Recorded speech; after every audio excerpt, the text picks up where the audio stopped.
Okay, this is going to be quite a slow video because all of last month, we're now in February 1st, just about all of last month, I had problems with my speech where I had dysphasia. And over the past couple of weeks, I've had moments where my speech would go completely.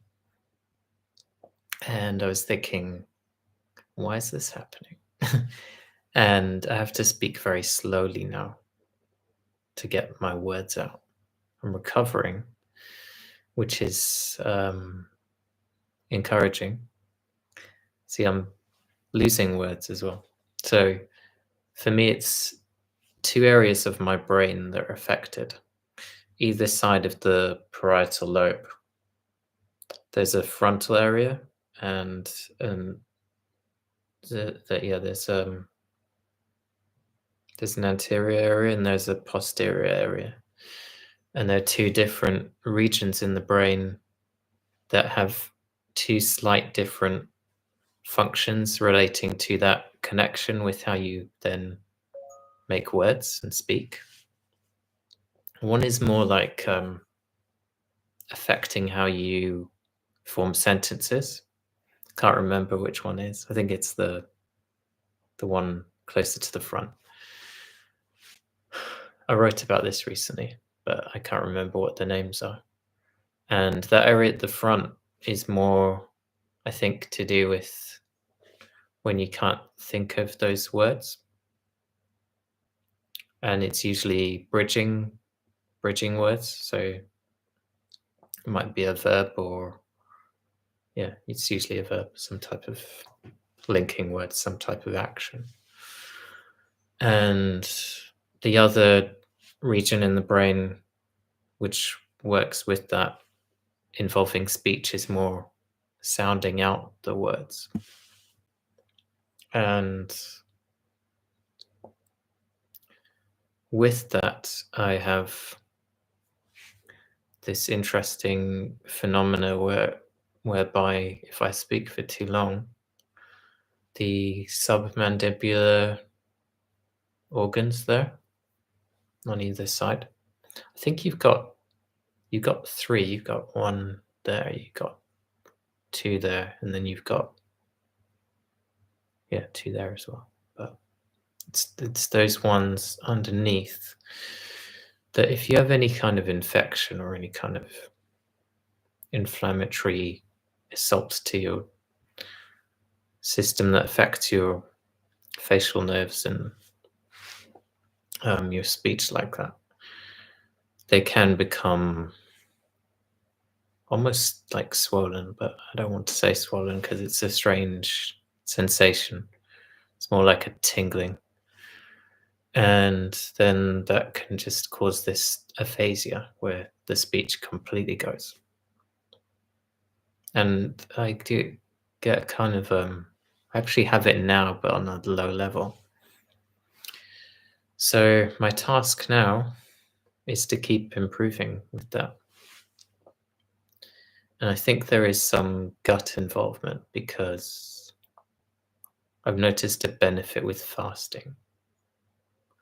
And I've been fasting for 4 days, but with exogenous ketones. It's just really frustrating that I have to speak so slowly. I think people notice that I speak slowly anyway, but that wasn't always the case. It's only been since I've had this brain damage from the hemorrhage I had 11 years ago. So this new thing isn't related to any disease. It's just some,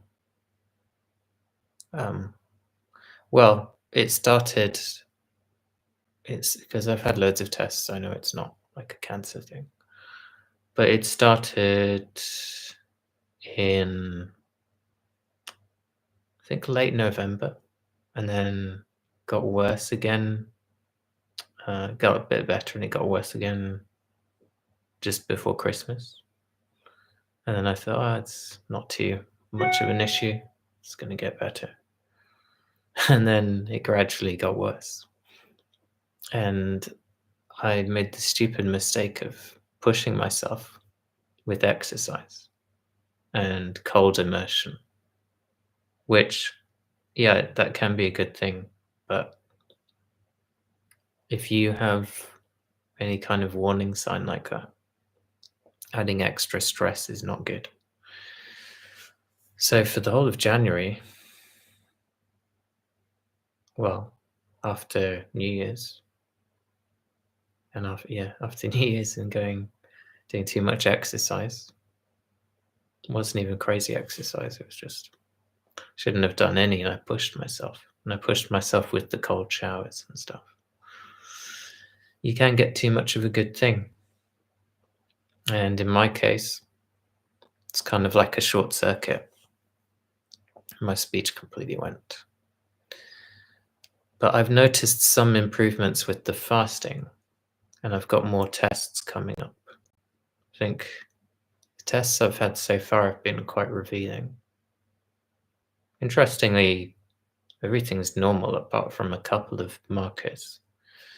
And those couple of markers I'm having further investigation on because you need the context. It's not clear.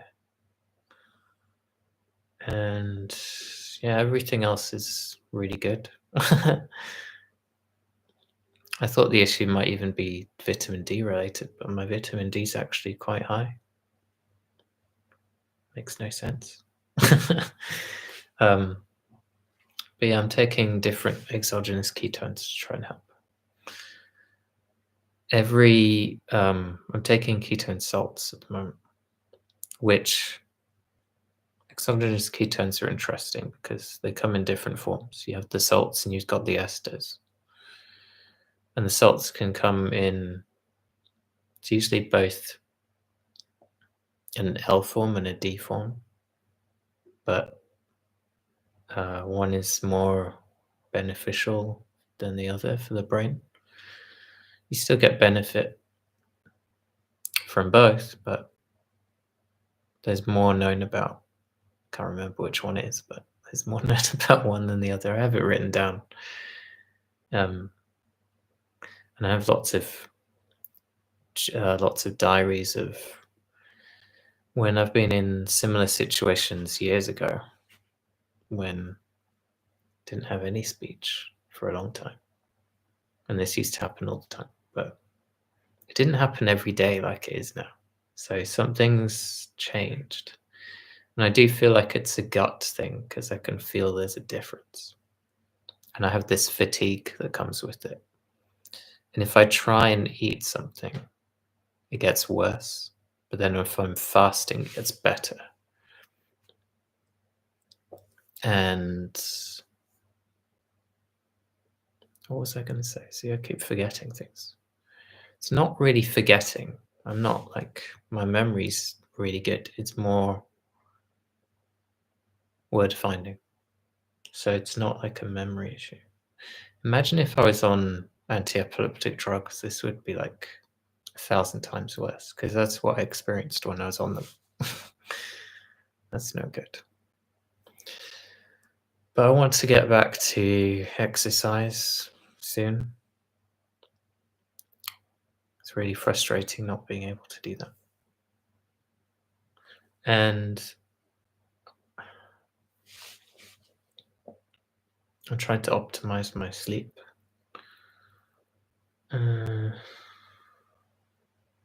Get outside as much as I can. So from tomorrow, well, this evening, I'm going to do some focused breathing exercises. That will help. And from tomorrow, I'm going to get out more. And I'm having some I'm finally having my cancer blood tests, which is an interesting experiment. That's going to be quite insightful. I don't think anyone else in my situation is really having these. It's either people who have a familial risk of cancer who pay a lot of money to have this kind of test, or it's people who um, or it's people who I know what I want to say, it's just not coming out. Or it's people who already have cancer and they're trying to work out how aggressive it is from these tests, or testing the validity of it. So there's a bunch of clinical trials at the moment on these specific tests that I will be having. One is actually like a pre-trial, so they haven't it hasn't even gone in any trials yet. So they're very investigational, and it's the first in this country. The second test I'm having is a very brain cancer specific blood test, and that's very new. And that's also, again, no one that I know of in my situation has had this. It's already had FDA approval, but it's only going to be available more broadly in 2 years' time. But I'm going to be having it. Should be towards the end of this month, maybe even sooner. And I have a call about that tomorrow, so I'm looking forward to actually arranging a proper date on that. And then, yeah, so as I say, it's able to test for those circulating tumor cells in the blood, which circulated cancer cells in the blood, which for brain cancer is a very difficult thing to do because you've got the blood-brain barrier. But this test is a lot more specific and reliable to what was offered previously when people tried to do this. So it's pretty exciting. And it'll be quite revealing having more people like me do it because I have no evidence of disease, but we can't predict the future. And so this helps us to better predict the future. The third test I'm having, having all these cancer blood tests, it's kind of like it's kind of like you're wishing for something to happen that you don't want to happen. The third one I'm having is just for lots of different cancers. So it's non-specific, and it can trace the origin as well. So hopefully I don't have any other cancers. I'm happy with just having a history of brain cancer. But yeah, I'm feeling a lot more optimistic and positive than I was a couple of weeks ago when my speech completely went, because that can be quite scary. And I'm pretty sure it's a gut thing. The first major event like this happened just before Christmas. I went on a trip away. When I came back, it got gradually worse. And I've had loads of blood tests. And I've got lots more tests. A lot more tests out. Sometimes I like having all these tests, but other times I don't. I have tests anyway every 6 months, but I don't have them as frequently as I am now.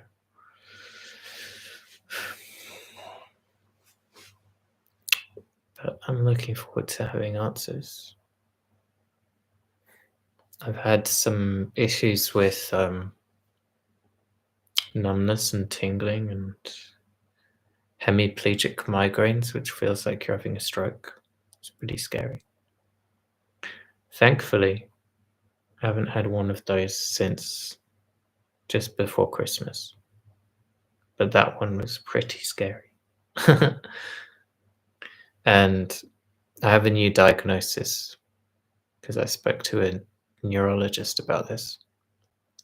Normally, neurologists don't have a clue whenever I talk to them because I seem to know more than them about some things that they can't explain. But my new diagnosis is of functional neurological disorder, and it means I get these kind of random migraine attacks. They're of a very specific nature. They're not like traditional. I don't like to say traditional migraines because there's so many different types, but they present themselves in the same kind of way, where it's mainly those hemiplegic migraines and a lot of facial nerve activity.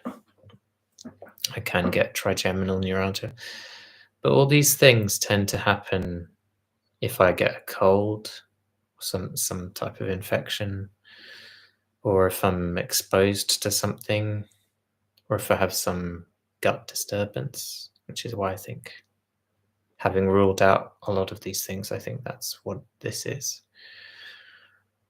And I did eat differently for a short period, and it corresponds with that. So I'm back eating the way I was before and doing a lot of fasting, and it's improving. So that's indicative of something related to that rather than anything else. Thankfully, I have all of this experience and all these diaries, and I research all of these things very in depth. Yeah. And so I have a good idea of what's going on. It's very easy to rule things out. I've had stool tests and blood tests and urine tests, and and I'm about to have more of those. But at least it's not likely to be, or I don't know.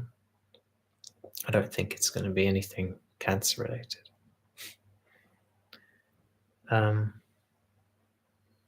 And there are some other tests I have the option of having. I haven't decided firmly if I'm going to choose those. Some are more invasive, some are less invasive. I might have a capsule endoscopy, which I had actually before my brain tumor diagnosis, because interestingly, just before my diagnosis of the brain tumor, I had these gut issues, and I thought I had at that time, because this was before my diagnosis. That time, I thought I might have celiac disease. Thought I might be intolerant to gluten, and that was it. So I had that investigation, and it wasn't that, but that was probably related to the cancer that I was subsequently diagnosed with. It's really interesting because before I had that diagnosis, I felt like I had the worst flu ever. And I do think it's linked.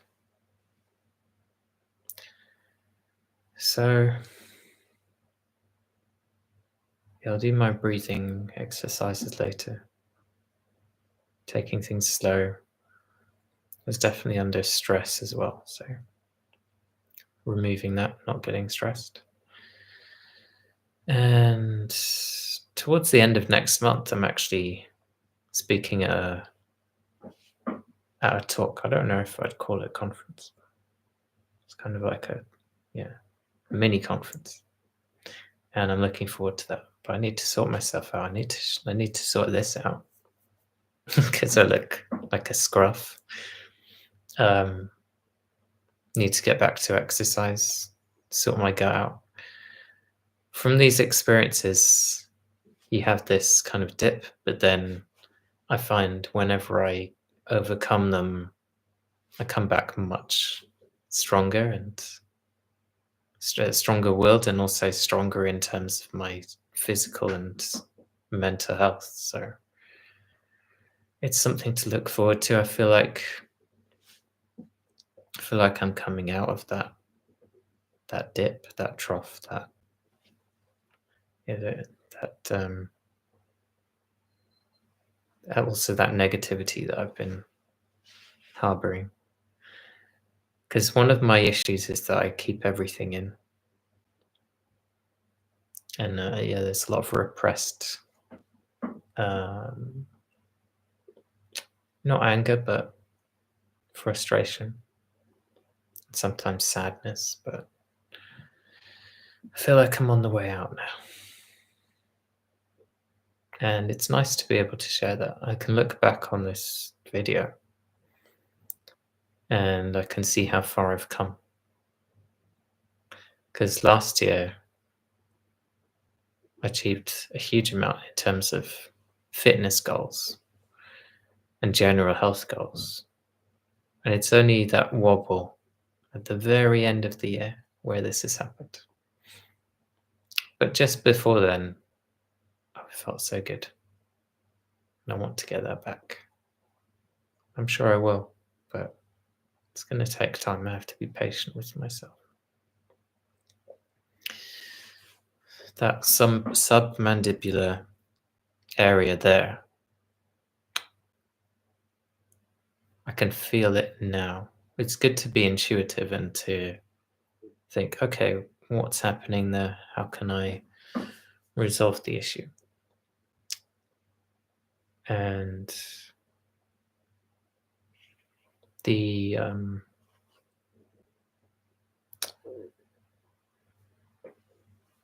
yeah, I'm going to have more fermented foods, definitely. I'm making my own sauerkraut and my own yogurts, because that's the best way. Much better than from a supermarket. And I do better with, if it's dairy, I have to be careful, but I do best with raw sheep and goat yogurt. I can't do cow. And I can't have it all the time.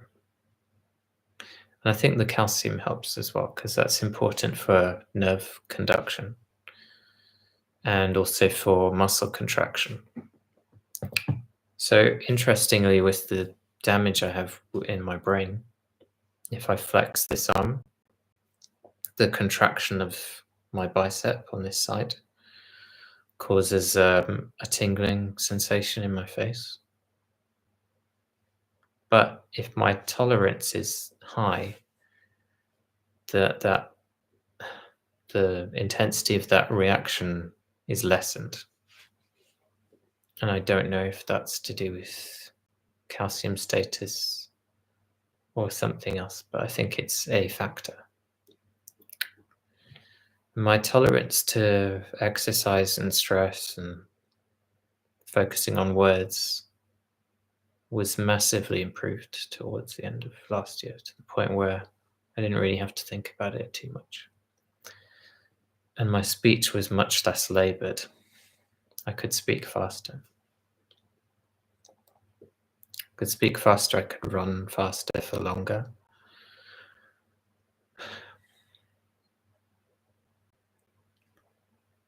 I'm actually part of the Public Health Collaboration's running group, and I'm one of the faster runners in that. Was towards the end of last year, and pretty amazing how I was getting closer to my pre-brain tumor times, because I didn't think that would ever be possible. But I think towards the end I focused a bit too much on that, and it's too much for my central nervous system. Because sometimes you get complacent when you're just feeling really good, and I need to gradually get back up that hill again, not be too hard on myself. But a lot of the thing is my personal life. I need to sort that out. That's a big thing. And I'm going to be moving soon as well, because I think moving will be a really good thing for my health. I'll be moving somewhere that's very green, and I'm really even just excited about the prospect of that. I can still get to where I need to get to. I can still get to London, but I won't be in London anymore. London's just been too much for my health because I need to do all of these things to keep my tolerance high. But the thing that you really want is to not have to think so much about doing all of these things. It's like the whole biohacking thing. What are you doing with biohacking? You're trying to be able to tolerate environments that are bad for your health better. And the key is more to have those environments where you don't have to think about it. If you're already in nature where you live, you don't have to think about going maybe to the local park, which might still be in an area that has lots of pollution and noise and distractions and negativity. Yeah, the other thing with London is just overpopulated. There's too many people. It's almost 10 million. It probably is 10 million now. At the last count, it was just under 10 million people in London. London isn't big. People like to think it's big. It's not. It's very small. And it's just there's so many people. And for my health, I have to do things like I go on if I have to go on the train, I go on the overground instead of the underground. But to do that, it takes longer to get to where you want to get to. But I do it for my health because on the underground, you have all these exposures. You have all of this mold and dust and all of these other things that you don't really want to think about. So I'm trying to avoid these exposures and all the pollution, because when you've had a brain tumor or any kind of acquired brain injury, you have a leaky brain. It's kind of like a leaky gut. It lets things in that you don't want in. And so I have to be mindful of that. Another thing that I did, which I don't think helps me, is flying. And I want to try because I have to go to Germany later, well, in a couple of months. And I want to go by train rather than plane. Because with the plane, you've got all these issues. You've got the cosmic radiation. You've got the kind of air that you've got in the plane. It's not good. I always feel unwell flying. I don't like it. Mentally and physically. And also I just don't like the all of the cues and everything. And they always tell me my face has changed. My face doesn't work on any facial recognition. Every few years, my face completely changes, apparently. And they tell me I should get a new passport, which is not set to expire for another 5 years or so. I'm not going to get a new passport. But they're insisting I get a new one, which I would have to pay for, and it's a lot of money. But yeah, it's interesting how I don't think my face actually has changed that much. I just think sometimes I've got facial hair, sometimes I've got longer hair, shorter hair. But I do think maybe the tone might change. So you can see I've got one eyebrow that is more raised than the other. Sometimes when my brain calms down a bit around that scar tissue area, this side actually comes down a bit more and the eye changes shape.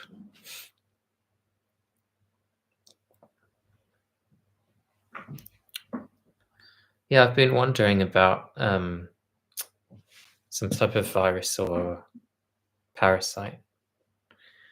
I think it being controversial, I think if I had some medications, I might be thinking that about those things, but well, to do with like a reaction, but virus or parasite, yeah, I have been thinking about that. I don't know what I would do about that. And you can get some brain tumors where it's not actually a brain tumor and there's been a parasite that's gone into the brain and it looks like a tumor. It's really scary. Um,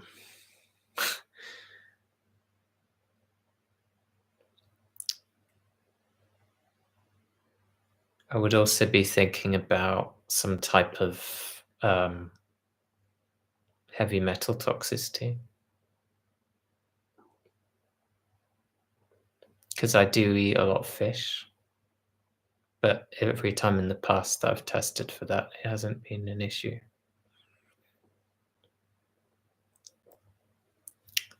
And I'm trying to be clever with these tests because I don't want to spend loads of money on it. So I try and get people to do me favors, or I try to see what I can do in labs that I have associations with, or I can get special discounts. But it's hard. It's hard for normal people. That's the problem. We have people doing this amazing research, and it's also my issue with people who are biohackers who have lots of money. I think I'd love for them to make these things more affordable to normal people. Because a lot of these things aren't accessible to the people who really need it.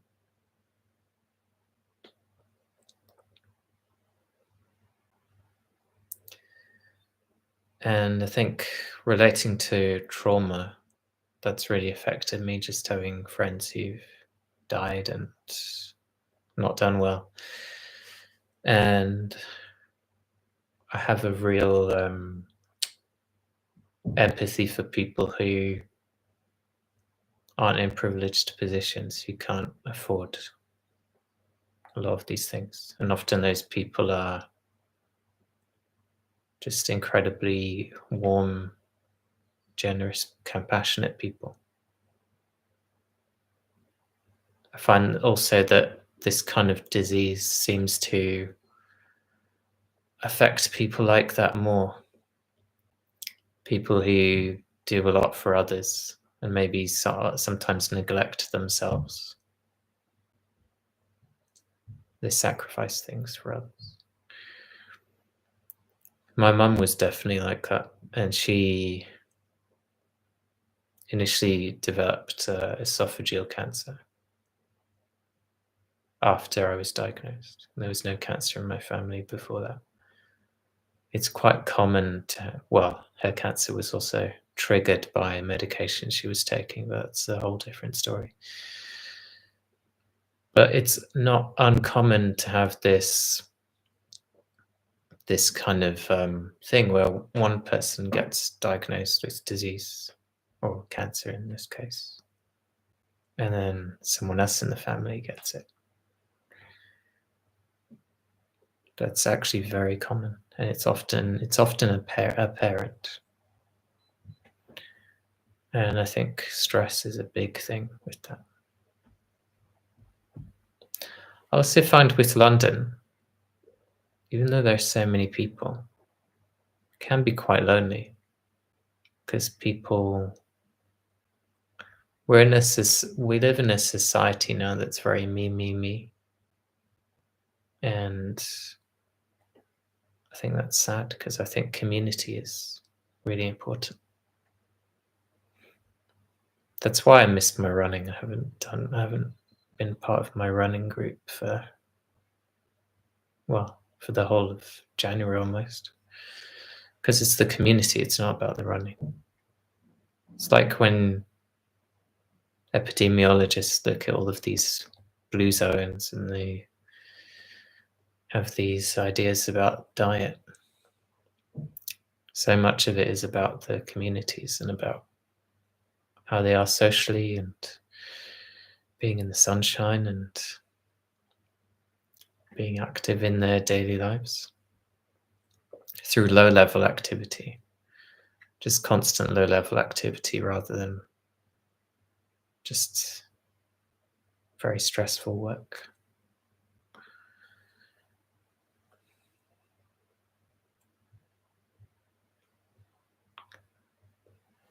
And so I have a number of goals to do with that. I'm working on improving my German because my German isn't as good as I'd like it to be. And also it helps with that area of my brain involved in with the words. Because there's recall as well. Because I lived in Germany for 7 years, I think it was 7 or 8 years. And I have family in Germany, so my German should be much better. It's terrible. I was actually born in Switzerland, in German part of Switzerland, so I have no excuse to not speak better.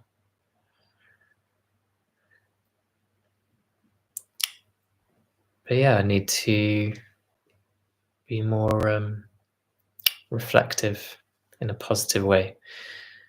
And learning things is another community that I can engage with, having a language community. And you meet interesting people doing that, I think, because everyone has a different reason for why they're learning to speak another language. It also opens up doors because you can be exposed to different situations and people have different cultures, different ways of doing things, different ways of thinking.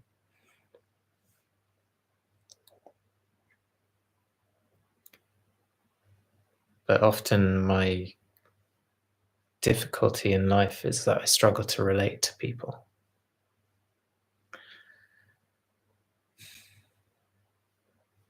But I'm working on that.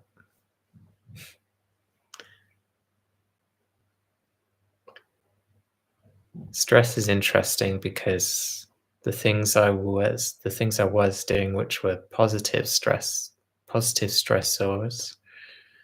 were becoming negative because it was too much. Because I already had stress. But before that, they were just positive.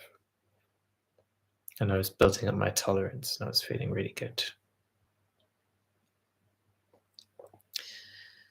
One of the things that makes me feel best is when other people are happy and when I'm serving and doing things for others.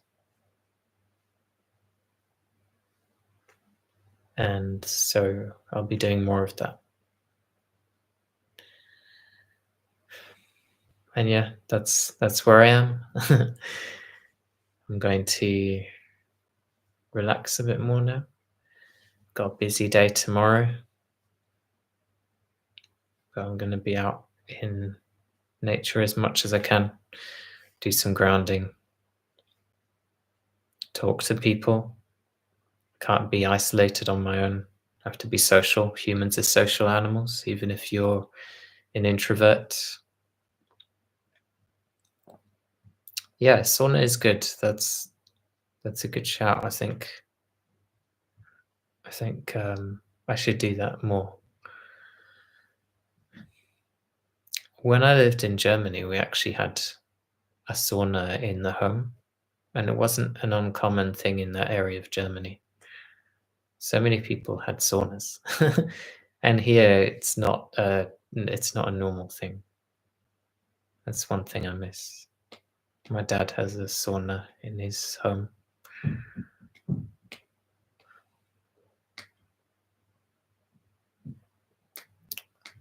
The only thing I think with a lot of these things is just money. How do people have the money to do all these things? Actually, yeah, with the research I'm doing and all the work I'm doing, I don't make that much money. And a lot of the money I do make goes back into the research. So, yeah, moving will be really good.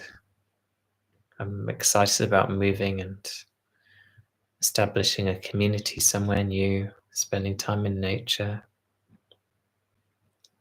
I might get a dog as well. Been thinking about that. I need to think long and hard about that. Someone who's forced to be my friend. Can't escape because I feed it. Because I've had too much change in my life, people coming and going. And I never stay anywhere longer than 2 to 3 years. I'm always moving around. I've moved around mostly London, but everywhere else as well. I want to stop doing that. This is the last move for a while. But yeah, I'm going to get back into my exercise tomorrow. On a very low level, I'm not going to go crazy. And I'm really itching to do some resistance training because that's been killing me with all this fasting. Definitely lost some muscle. I lose weight I lose fat and muscle. Hopefully not bone, but yeah, I've lost some muscle and I've lost some fat. But I don't like losing body fat because I actually feel better with more body fat. I feel better with more body fat than I feel comfortable having. So it's not like, yeah, it's a funny thing. But I feel great. I feel great if I'm, yeah, a bit tubby. Probably doesn't look like that for other people because it's not noticeable, but I notice it. But I gain and lose body fat very, very easily and very quickly. It's crazy. And I know it's not water weight. It's insane. It's very difficult for me to maintain my weight. Even if I follow very strictly what I'm eating. Crazy. I also find, which is really weird, often if I increase what I'm eating, I don't like to say calories because I don't measure by calories. I measure by just mass of what I'm eating, and I tend to eat the same things. I weigh 66 kilograms now. Well, I haven't weighed myself, so I've probably lost about 3 kilos, probably 63 now, just because of all the fasting. Like I say, I lose it really fast, but a lot of that could be water, and I'm 175 centimeters, 175 or 174. Yeah.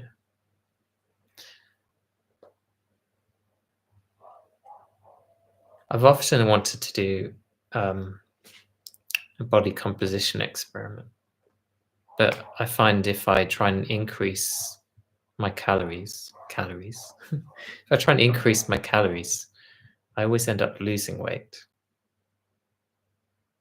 Doesn't make sense. But yeah, I find I can put on I can put on muscle quite slowly, but I can put it on. I say slowly, but actually it's probably relatively quite quickly because I have muscle memory. I have been much more muscular and I have been much leaner.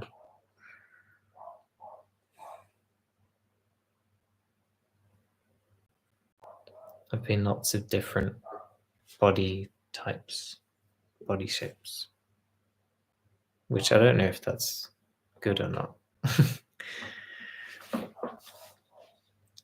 I don't have ribeye because it's expensive.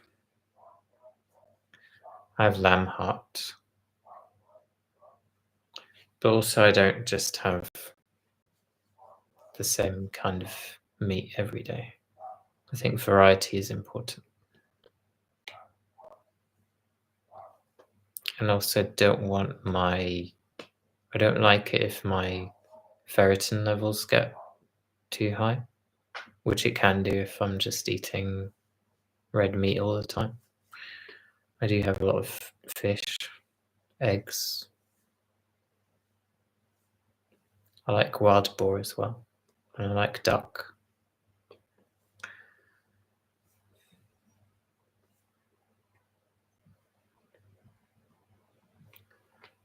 Yeah, I have a lot of cod liver and fish, but cod liver I have once every 1 to 2 weeks. I don't have it all the time. And I try not to have too much vitamin A or too much copper. So I try not to have elevated ferritin and I try not to have too much copper. Yeah, I try not to have too much vitamin A as well. Very wary of that. But it's cool that I can look at food diaries of 11 years now. And then I can point to what worked and what didn't. But interestingly, some things that used to work don't work as well now. So it's not always that reliable.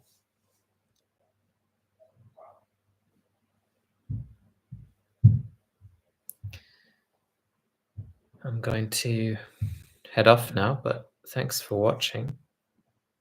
And I'll let you know about the talk that I'm going to be doing at the end of March. I'm really looking forward to that one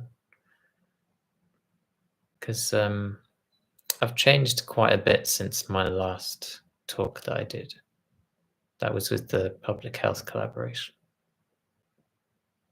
I've changed in terms of my outlook and experiences. I feel like I've gained more knowledge. I always learn more from experiences I have. It's been really insightful, really good. But yeah, thank you for watching and thank you for supporting me. I really, really appreciate it. And yeah, I hope that I can continue to help and support people through information, and also people can learn from my my mistakes and how I overcome them, because I don't want other people to go through the things I've gone through in the past. But I hope they overcome them, if they do, in the way that I have managed to, with the knowledge I've acquired. So thank you. Have a good day, whatever time it is where you are.